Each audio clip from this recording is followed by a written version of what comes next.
The Youth Physical Development Model, published in the Strength and Conditioning Journal by Rhodri, Lloyd and Jon Oliver, provide us with a new approach to long-term athletic development. This presentation, brought to you by Talking Sports Science, will provide a summary of their training recommendations for youth athletes, which are based on growth and maturation.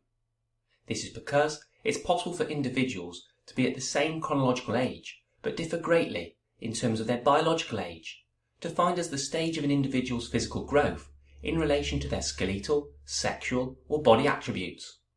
Broadly, the stages of maturity are pre-peak height velocity, and post-peak height velocity.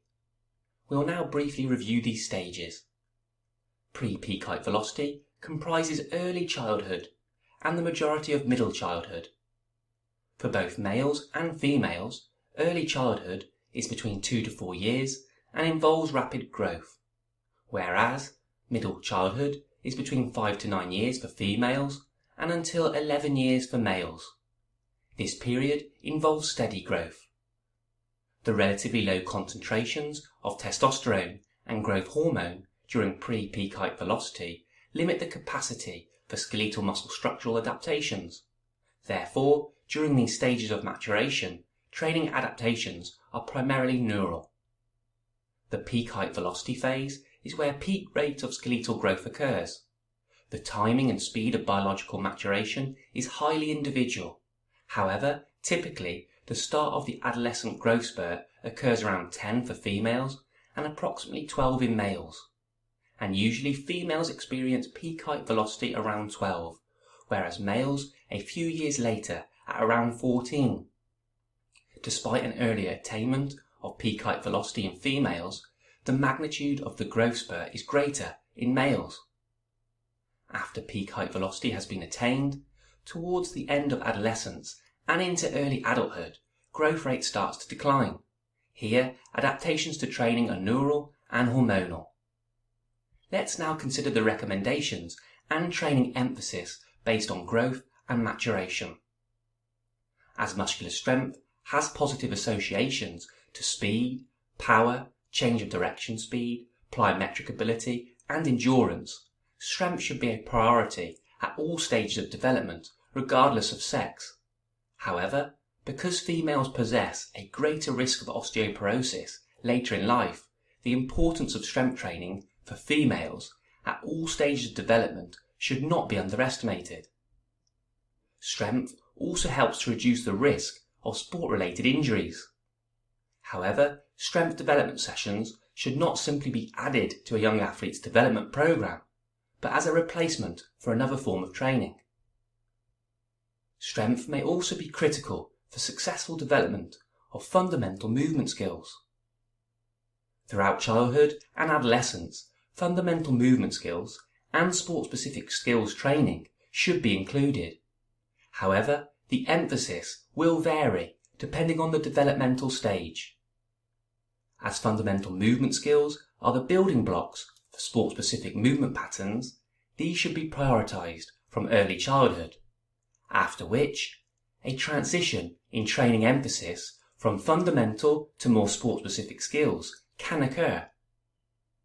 From the onset of puberty, adolescents can then be exposed to more sport-specific skills, with fundamental movement skills being tested within more competitive scenarios.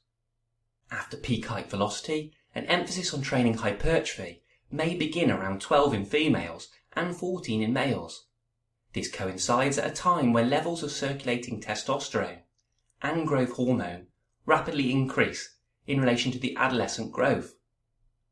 The onset of adolescence is also a key period for power development, which should continue throughout adulthood. Although power development is emphasized primarily after the onset of puberty, some power training focus is recommended during the pre-pubertal phase. Throughout childhood and adolescence, speed and agility can be developed.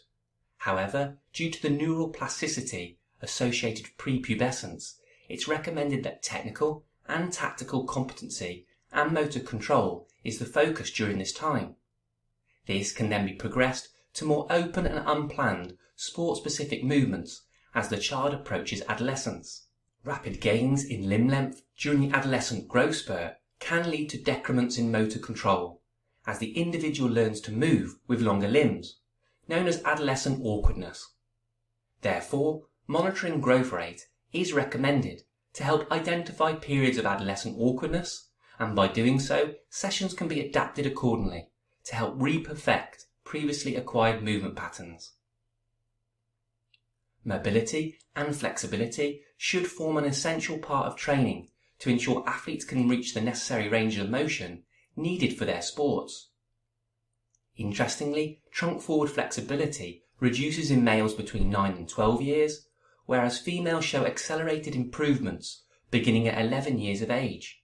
Therefore, middle childhood has been identified as the most important time to incorporate mobility and flexibility training, while adolescence and adulthood should simply be on maintenance. It's important to highlight that at no stage during childhood or adolescence is mobility and flexibility the main emphasis of a training program.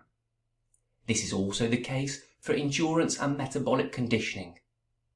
An emphasis on such training is only recommended as one approaches adulthood.